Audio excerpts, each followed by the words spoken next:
வைத்திருக்கிறோம். அந்த ஆய்வுக் கூட்டத்தினை தொடர்ந்து சிறுபான்மையினர் நலத்துறை சார்பாகவும் ஒரு ஆய்வுக் கூட்டம் நடந்து முடிந்திருக்கிறது.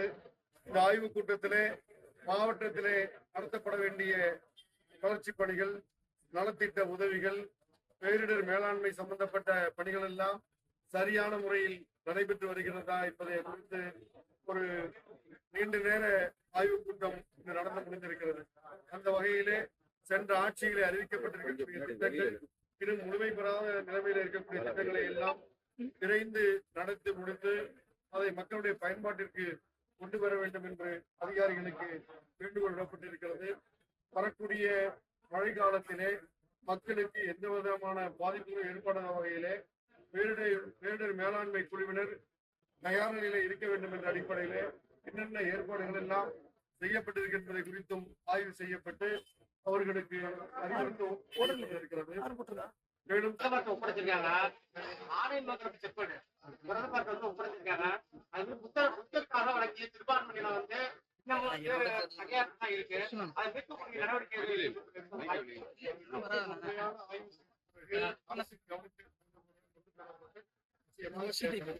ஜூன் 12ஆம் தேதிக்கு தண்ணி திறக்க குறுவை சாகுபடிக்காக இருக்கு.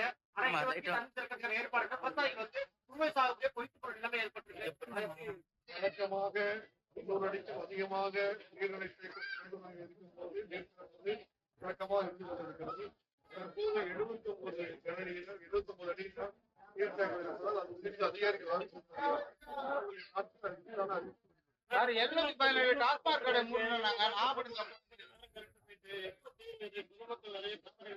தமிழ்நாட்டை பொறுத்தவரை மின்சாரத்திலே எந்த விதமான கட்டணம் கிடையாது.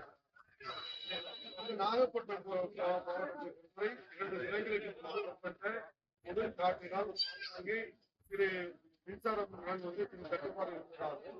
அது ஒரு சில மணி நேரங்கள் தற்போது எந்தவித மின் தட்டுப்பாடும் இல்லை என்பது அதிகாரிகள். கடந்த ஆட்சி காலத்திலிருந்து நாகப்பட்டினம் நகராட்சிக்கு உட்பட்ட அந்த 36 வார்டுகள்லையும் பாதாள சாக்கடை பிரச்சனை வந்து இன்னும் தீரவே இல்லை. அது மாதிரி குடிநீர் தட்டுப்பாடும் இருக்கு. அதுக்கு என்ன செய்யணும்?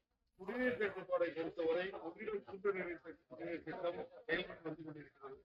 அது முழுமையாக செயல்படுத்த வேண்டும் என்று ஆய்வு அதிகாரிகள் பாபநாசம் கமிஷன் அருகிலே இருக்கக்கூடிய தமிழ்நாட்டிலிருந்து வரக்கூடிய மீனவை என்பதால் அதில் இருக்கக்கூடிய சவால்களை குறித்து ஆலோசித்து விரைவில் அது முழுமைப்படக்கூடிய ஓரிரு வாரங்களிலும் இந்த திட்டங்கள் முடிவடைந்து பொதுமக்களுக்கு தட்டுப்பாடு கட்டி முடிக்கப்பட்ட திட்டங்கள்லாம் கட்டி முடிக்கப்பட்ட திட்டங்கள் குறித்து ஆய்வு தேர்தல் நடத்தை விதிமுறைகள் அமலின காலத்தில் இந்த நாட்கள் கூட வரக்கூடிய நாட்களிலே எல்லாம் திறப்பதற்கு மாவட்ட ஆட்சியர்களை கலந்தாலோசிக்கப்பட்டிருக்கிறது. பிறவில் மக்களுடைய பயன்பாட்டிற்கு சார் டாஸ்மாக் கடை 717 மூடுறேன்னு சொன்னாங்க. நாகப்பட்டினத்துல 2 கடை அறிவிச்சாங்க. ஆனா அது இன்ன வரையும் மூடல. போராட்டம் பண்ணாங்க டாஸ்மாக் எடுக்க சொல்லி அந்த கடைக்கு எடுக்க ஸ்கூலுக்கு இந்த மாதிரி இருக்கு. கடைகளை முற்றிலுமாக தவிர்க்க வேண்டும் என்பது அனைவருடைய நிலைப்பாடு. தமிழ் மக்களுடைய விருப்பமாக மாண்புமிகு முதலமைச்சர் அவர்கள் 717 கடைகளை சொன்னது அதை முதல் கட்டமாக மூட வேண்டும் என்ற முடிவெடுத்து அதை தற்போது முடிவெடுக்கிறார். அந்த வகையில் நாகப்பட்டினத்திலும் குறிப்பிட்டு இருக்கக்கூடிய அந்த டாஸ்மாக் கடைகள் மூடுவதற்கு நிச்சயமாக நடவடிக்கை எடுக்கப்படும்.